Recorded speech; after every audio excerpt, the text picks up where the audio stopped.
Hello बच्चों, हम लोग आज आवेश वितरण के सतत आवेश वितरण के बारे में पढ़ेंगे। संतत आवेश वितरण या सतत आवेश वितरण, कॉन्टिन्यूस चार्ज डिस्ट्रीब्यूशन। देखिए, इसके पहले हम लोगों ने पढ़ा है कि जो अगर एक बिंदु आवेश है या कोई निकाय है जिसमें एक से अधिक बिंदु आवेश हैं तो उसमें कूलाम का बल पढ़ा है। गॉस की प्रमेय भी इसके पहले हम लोगों ने पढ़ा है कि अगर किसी बंद पृष्ठ के अंदर कई बिंदु आवेश उपस्थित हैं तो फिर वहाँ से कितना वैद्युत फ्लक्स गुजरेगा।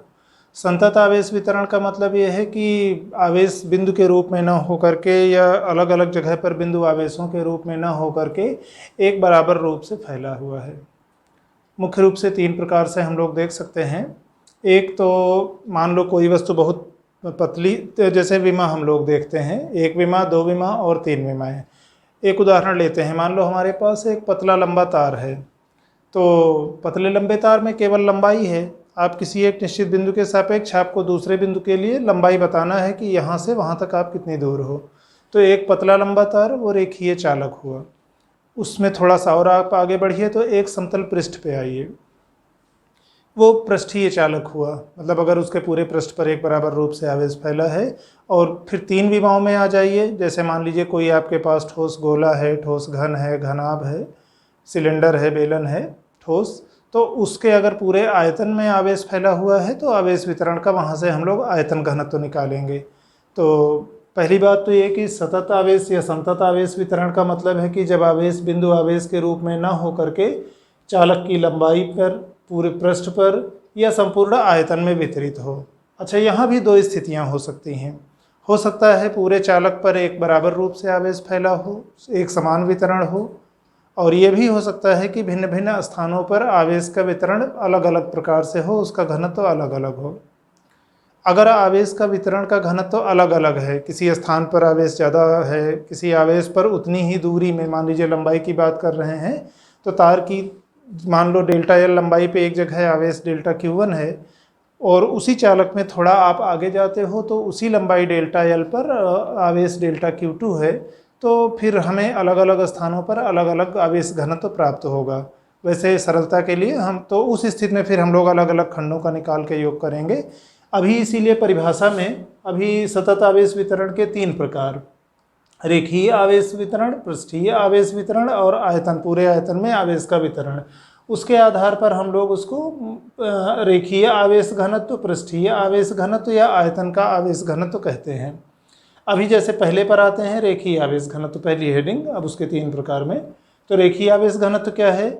हम लोगों ने जो परिभाषा लिखी है वो इस प्रकार से है कि मान लो अगर एक समान वितरण ना भी होता, असमान होता, तो हम बहुत छोटा सा एक खंड लेते डेल्टा एल लंबाई का। उस डेल्टा एल लंबाई पर अगर डेल्टा क्यू आवेश है तो डेल्टा क्यू बटे डेल्टा एल वो उस स्थान पर, उस छोटे से रेखाखंड के समीप आवेश वितरण का रेखीय घनत्व होता। तो आवेश वितरण के रेखीय घनत्व लैम्डा को हम डेल्टा क्यू बटे डेल्टा एल के रूप में परिभाषित कर सकते हैं।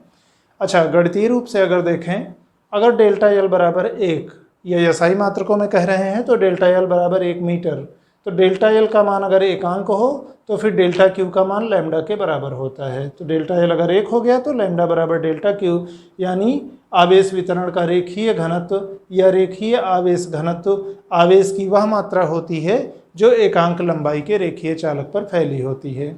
मात्रक की बात करें तो यहाँ पर ये क्यू आवेश है, आवेश का मात्रक कूलाम होता है, या लंबाई है, इसका मात्रक मीटर होता है।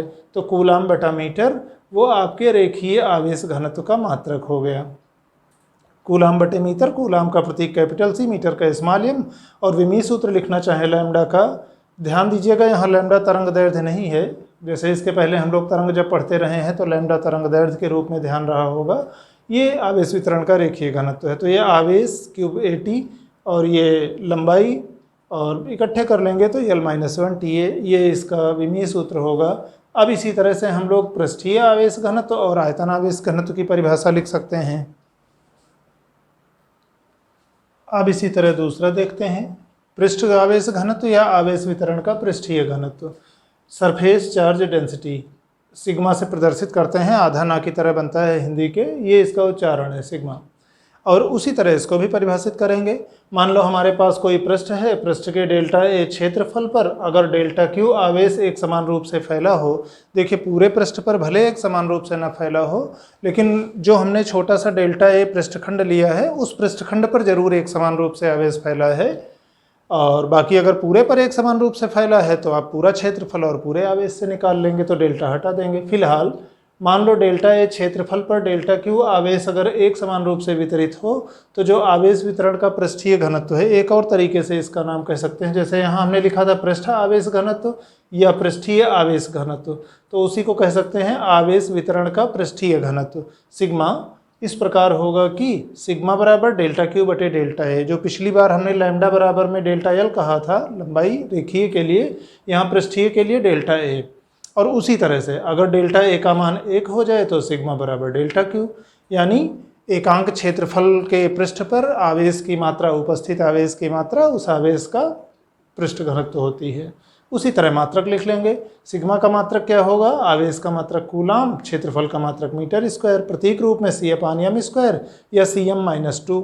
सी कैपिटल रहेगा, एम स्मॉल रहेगा प्रतीक में। और उसी तरह विमीय सूत्र सिग्मा का यानी पृष्ठ घनत्व का लिख सकते हैं आवेश के लिए AT और क्षेत्रफल के लिए L2, बाद में इकट्ठा कर लेंगे तो L-2TA।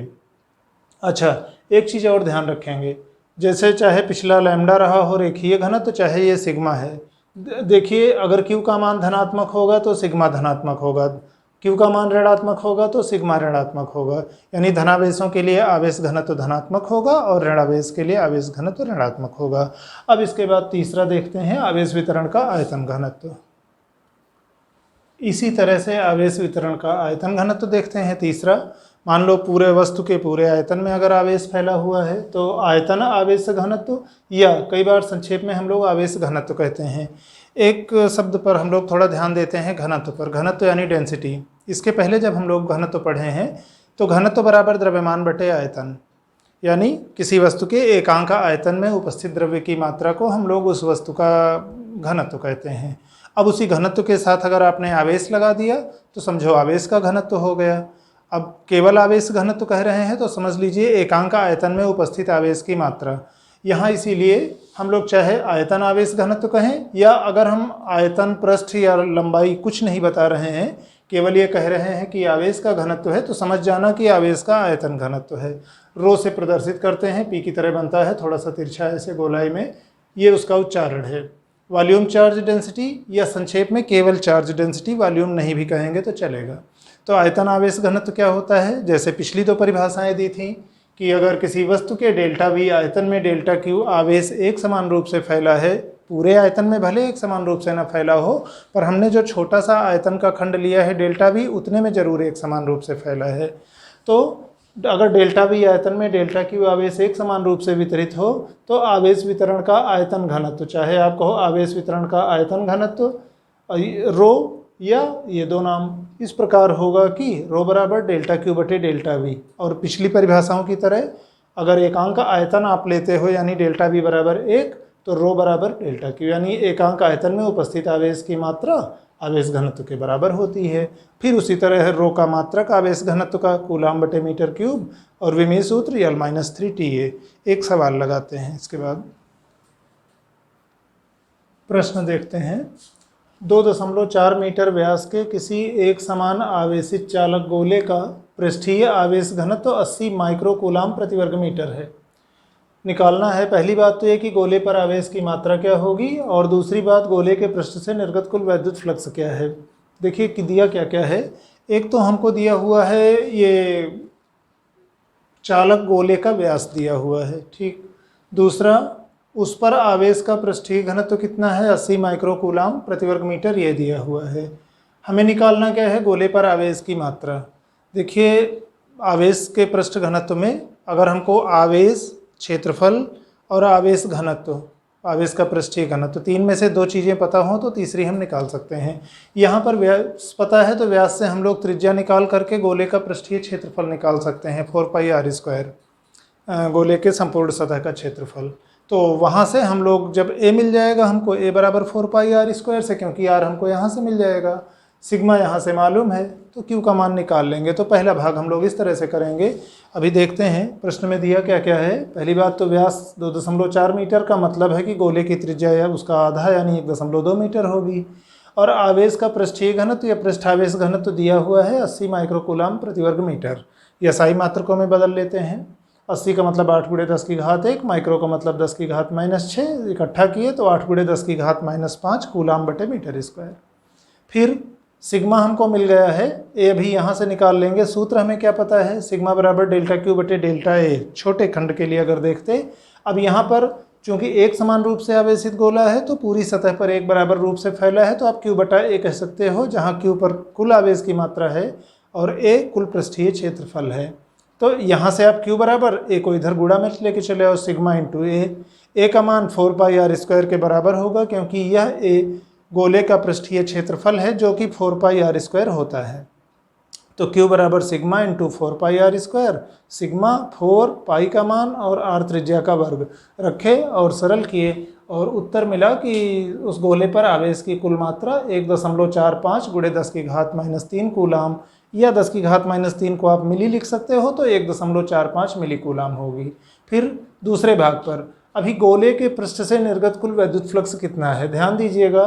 चालक, वैसे तो चालक को दिया गया कोई भी आवेश केवल उसकी सतह पर रहता है, अगर आप उसके अंदर भी दोगे तो वो खिसकते हुए धीरे धीरे बाहर चला जाता है। तो कुल मिलाकर चालक के अंदर वैद्युत क्षेत्र की तीव्रता भी शून्य होती है, चालक की सतह के अंदर। तो जब चालक के अंदर कोई आवेश रुकता नहीं है, खिसक के सतह पे चला गया और सतह से होकर गुजरने वाला वैद्युत फ्लक्स निकालना है, तो आप जो सतह है गोले की उसी के जस्ट बगल में उसी से बड़ा एक गॉसियन पृष्ठ खींचिए, सारा का सारा आवेश उसके अंदर समाहित है, और अब वहाँ से निकलने वाला फ्लक्स यानी चालक की सतह पर जो एक समान रूप से वितरित आवेश है वो एक बिंदु आवेश के तुल्य होगा, उसके केंद्र पर स्थित। तो हम लोग गाउस की प्रमेय का उपयोग करेंगे, और यहाँ गाउस की प्रमेय फ्लक्स निकालने के लिए, क्योंकि हमें गोले के पृष्ठ से निर्गत कुल वैद्युत फ्लक्स निकालना है, और गाउस की प्रमेय में क्यू की जगह पर, सिग्मा क्यू की जगह पर यही जो आवेश आया है पृष्ठ पर ये मान रखेंगे और वहाँ से हमें वैद्युत फ्लक्स मिल जाएगा। तो दूसरा भाग इसका देखते हैं। दूसरा भाग देखते हैं। पहले वाले भाग में हम लोगों ने गाउस की उसे आवेश की मात्रा निकाल ली थी। दूसरे वाले भाग में गाउस की प्रमेय से, चूँकि जब पृष्ठ पर आवेश है, पृष्ठ से होकर गुजरने वाला फ्लक्स निकालना है, तो एक बार फिर से उसी के एकदम बगल में हम गॉसियन पृष्ठ खींचेंगे, उसी से समझ लीजिए स्पर्श करता हुआ, और अब हमारा ये पूरा का पूरा आवेश उस पृष्ठ के अंदर है। तो वहाँ से निकलने वाले कुल वैद्युत फ्लक्स के लिए गॉस की प्रमेय में सिग्मा क्यू की जगह पर जो सतह पर का आवेश है वो रख देंगे, और फाई बराबर सतह पर का आवेश निकाल चुके थे 1.45 × 10⁻³ कूलम। ये एप्सिलॉन नॉट का मान, निर्वात की विद्युतशीलता, गुणांकों को एक साथ कर लिए 1.45 बटे 8.85, और ये -12 ऊपर गया तो +12 और -3 10⁻+9। और अब यहाँ पर ये छोटा है, भाग देना है तो 1/10 इसके साथ कर लिए, तो 10 से गुणा कर लिए तो 14.5 बटे 8.85, और 1/10 अलग कर लिए थे तो यहाँ 10⁸ बचा, यानी इसको 10⁻1 × 10⁸8 लिख सकते हैं। अब बाद में भाग दिए, सरल कर लिए तो लगभग 1.6 × 10⁸8 न्यूटन मीटर स्क्वायर बटे कूलम ये वैद्युत फ्लक्स है जो उस गोले की सतह से बाहर निकलेगा। बस आज के लिए इतना ही, शेष बाद में।